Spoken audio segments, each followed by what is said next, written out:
आज हम आपको भगवान शिव के उस उग्र स्वरूप की कथा सुनाने जा रहे हैं जो अवतार भगवान शिव ने लिया था भगवान विष्णु के नरसिंह अवतार को शांत करने के लिए। आप लोगों ने महाअवतार नरसिम्हा की कथा ज़रूर सुनी होगी और साथ ही साथ अभी हाल ही में एक फिल्म भी आई थी महाअवतार नरसिम्हा की, तो आप सभी लोगों ने देखी भी होगी। तो उसी अवतार को शांत करने के लिए भगवान शिव ने एक ऐसा अवतार लिया था जो बेहद ही उग्र था, बिल्कुल भगवान नरसिंह की तरह। मैं किनकी बात कर रहा हूँ, चलिए आगे वीडियो में बताते हैं।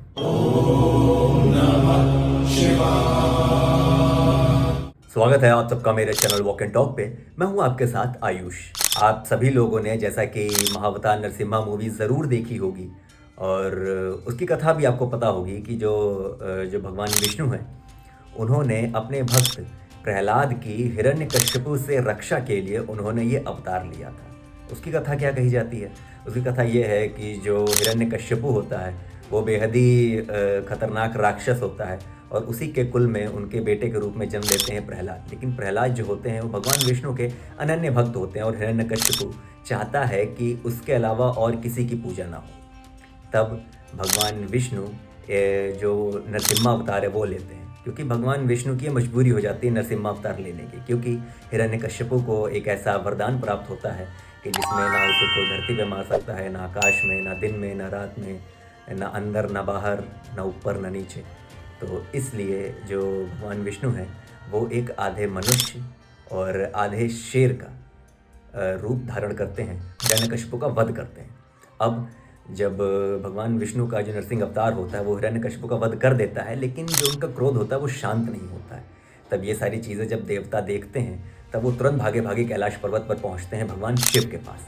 और जब भगवान शिव के पास पहुंचते हैं उनसे आग्रह करते हैं कि कृपा करके आप भगवान विष्णु के जो नरसिंह अवतार हैं उन्हें आप शांत करिए, वरना जिस तरह से वो क्रोधित हैं वो तो पूरी सृष्टि का संतुलन बिगड़ जाएगा, पूरी सृष्टि का विनाश हो जाएगा। तब जो भगवान शिव हैं वो कहते हैं कि भगवान विष्णु के इस अवतार को शांत करना कठिन तो बहुत है लेकिन नामुमकिन नहीं।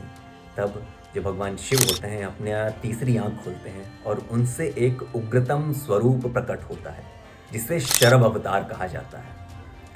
तो जब शरभ अवतार जो होते हैं वो जब आते हैं धरती पे, तो वो जो शरभ अवतार हैं वो आधे मनुष्य होते हैं, आधे सिंह होते हैं और आधे गरुड़ पक्षी होते हैं और उनके 8 पैर होते हैं और वो भगवान शिव के उग्रतम स्वरूपों में से एक गिने जाते हैं।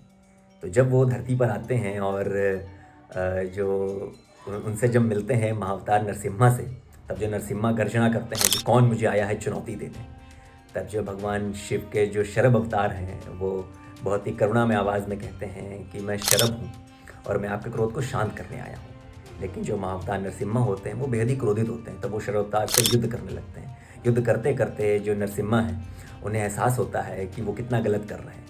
तब वो भगवान शिव के जो शरभ अवतार हैं उनकी करुणा के आगे झुक जाते हैं और शांत हो जाते हैं।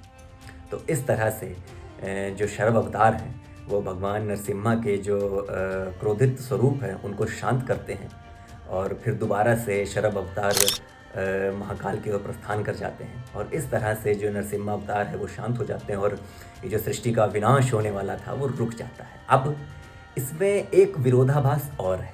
बहुत से लोग ये मानते हैं कि ये जो शरभ अवतार है ये सिर्फ एक दंत कथा है, इसे वो लोग सच नहीं मानते। वो लोग तो जैसा कि मूवी में भी दिखाया गया है कि जो भगवान विष्णु का जो नरसिम्हा अवतार है वो शांत हुए थे प्रहलाद की करुणा से, प्रहलाद के प्रेम से। तो अब मानने वाले भगवान शिव के शरभ अवतार को भी सच मानते हैं और मानने वाले नरसिम्हा अवतार के जो प्रहलाद हैं उनकी करुणा को भी सच मानते हैं। आप किसको सच मानते हैं ज़रूर कमेंट में लिख के बताइएगा और कमेंट में हर हर महादेव ज़रूर लिखिएगा।